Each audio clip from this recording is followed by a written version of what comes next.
India TV YouTube channel को subscribe करें और बेल आइकन दबाएं। बढ़ती हुई मुस्लिम जनसंख्या के दावे और विवाद पर अब देश में नया क्या होने वाला है। आरएसएस प्रमुख मोहन भागवत ने एक 37 मिनट का भाषण दिया और इस पूरे भाषण में उन्होंने मुसलमानों को एक खास संदेश दिया।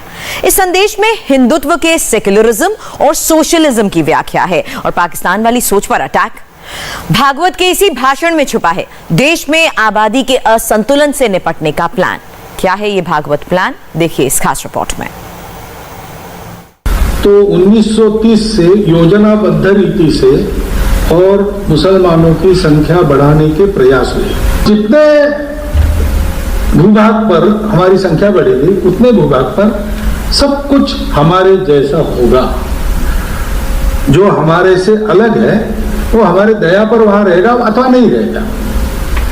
पाकिस्तान में यही हुआ, बांग्लादेश में यही हुआ। तो जिनकी संख्या कम हो गई उनको सदा चिंता में रहना पड़ता है। ये अपना अनुभव है कि नहीं, भारत का अनुभव है, असम का अनुभव है।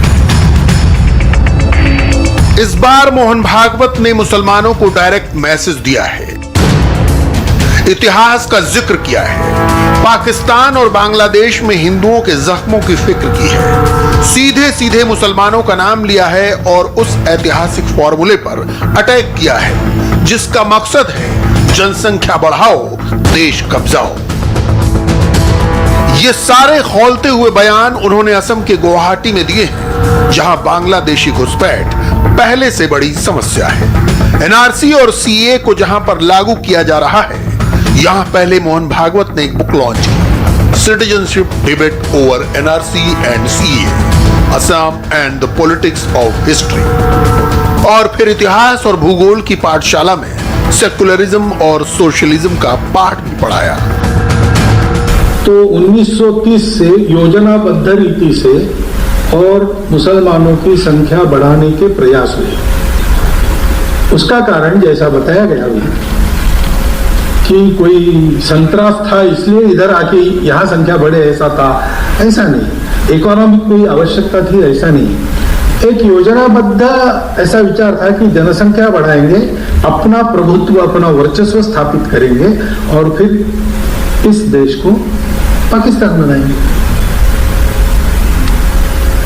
ये पूरे पंजाब के बारे में था, ये सिंध के बारे में था, ये असम के बारे में था, ये बंगाल के बारे में था। कुछ मात्रा में सत्य हो गया, भारत विखंडन हो गया, पाकिस्तान हो गया, लेकिन वो जैसा पूरा चाहिए था वैसा नहीं मिला। आसाम नहीं मिला, बंगाल आधा ही मिला, पंजाब आधा ही मिला,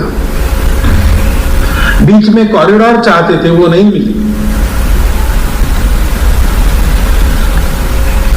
तो फिर जो मांग के मिला वो मिला, अब इसको कैसे लेना, ऐसा भी विचार चला। आखिर मोहन भागवत ने 1930 का जिक्र क्यों किया? दरअसल भारत के इतिहास में 1930 ही वो साल था जब टू नेशन थ्योरी को जमीन पर उतारने की बात की गई थी। वही मुस्लिम लीग जिसने पाकिस्तान को बांटा, उसी मुस्लिम लीग का एक सम्मेलन उस वक्त इलाहाबाद में 29 दिसंबर 1930 को हुआ था। उस वक्त मुस्लिम लीग के अध्यक्ष मोहम्मद इकबाल थे। पाकिस्तान में मोहम्मद इकबाल को राष्ट्रीय कवि का दर्जा प्राप्त है। मोहम्मद इकबाल को पाकिस्तान का फिलॉसफर माना जाता है। मोहम्मद इकबाल सबसे पहले राजनीतिक व्यक्ति थे जिन्होंने एक अलग मुस्लिम देश की मांग राष्ट्रीय स्तर पर की थी। मोहम्मद इकबाल ने 29 दिसंबर 1930 के अपने भाषण में कहा था कि मुसलमान ऐसी किसी स्थिति को स्वीकार नहीं करेगा जिसमें राष्ट्रीय विशिष्टता की वेदी पर उसकी इस्लामी विशिष्टता की बलि चढ़ा दी जाए। मैं तो चाहूंगा कि पंजाब, पश्चिमोत्तर सीमा प्रांत, सिंध और बलोचिस्तान को मिलाकर एक राज्य बना दिया जाए। कम से कम पश्चिमोत्तर भारत के मुसलमानों के लिए मुझे तो विधि का यही विधान दिखाई पड़ता है कि चाहे ब्रिटिश साम्राज्य के अंदर ही स्वशासन हो या ब्रिटिश साम्राज्य के बाहर, पश्चिमोत्तर भारत को एक मुस्लिम राज्य बना दिया जाए। मोहन भागवत ने साल 1930 में दिए गए मोहम्मद इकबाल के इसी बयान का जिक्र किया जिसमें पहली बार आबादी के आधार पर ज्यादा मुस्लिम जनसंख्या वाले इलाकों को एक अलग देश के रूप में स्थापित करने की मांग की गई थी। इतिहास का आईना दिखाने के बाद मोहन भागवत ने भूगोल की बात की और ये बताया कि जिन इलाकों में पाकिस्तानी सोच वाली आबादी बढ़ती गई वहां दूसरे धर्म के लोगों का जीना मुश्किल हो गया। कुछ लोग वहां से आते थे, पीड़ित संत्रस्त होकर आते थे, वो शरणार्थी थे, रिफ्यूजीज थे। और कुछ लोग आते थे, जाने अनजाने होगा, चाहे अनचाहे होगा, लेकिन संख्या बढ़ती थी, संख्या बढ़ाने का उद्देश्य लेके आते थे। वो संख्या बढ़े इसलिए उनको सहायता भी होती थी, होती है आज भी।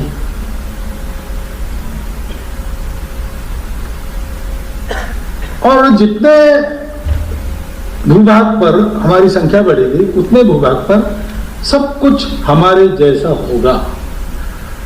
जो हमारे से अलग है वो हमारे दया पर वहां रहेगा अथवा नहीं रहेगा। पाकिस्तान में यही हुआ, बांग्लादेश में यही हुआ, यानी वो भी पाकिस्तानी था तो 4 बार तो बहिर्गमन हुआ ही। जो अलग थे, मेजॉरिटी से जो अलग थे उनका बहिर्गमन हुआ। कारण कुछ नहीं था, वो अलग थे, यही कारण था।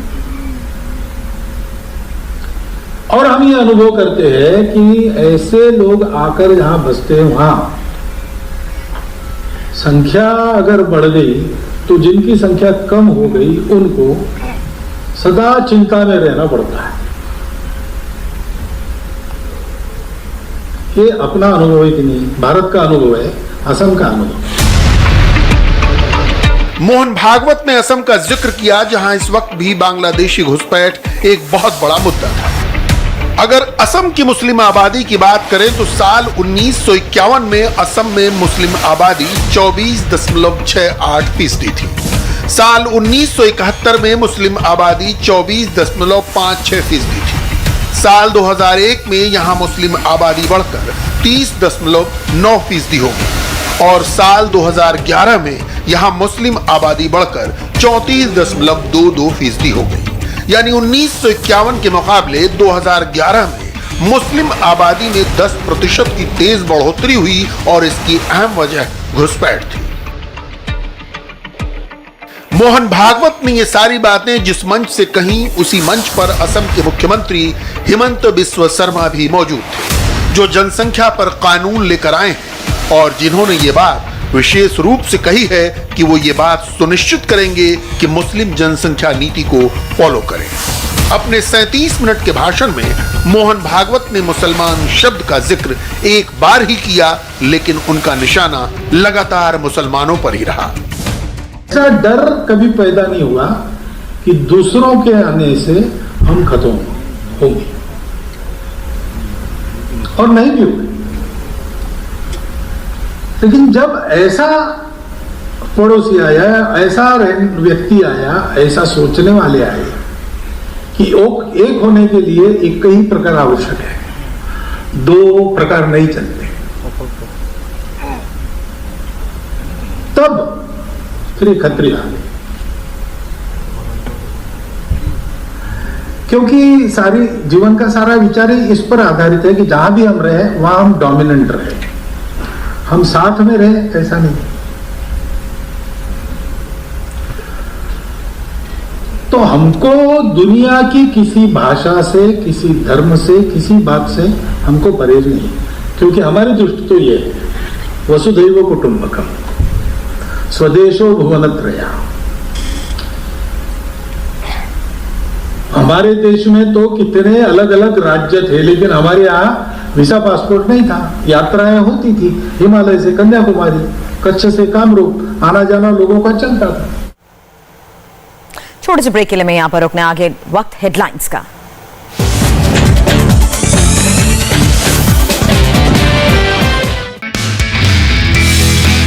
नमस्ते, मैं हूं मीनाक्षी जोशी।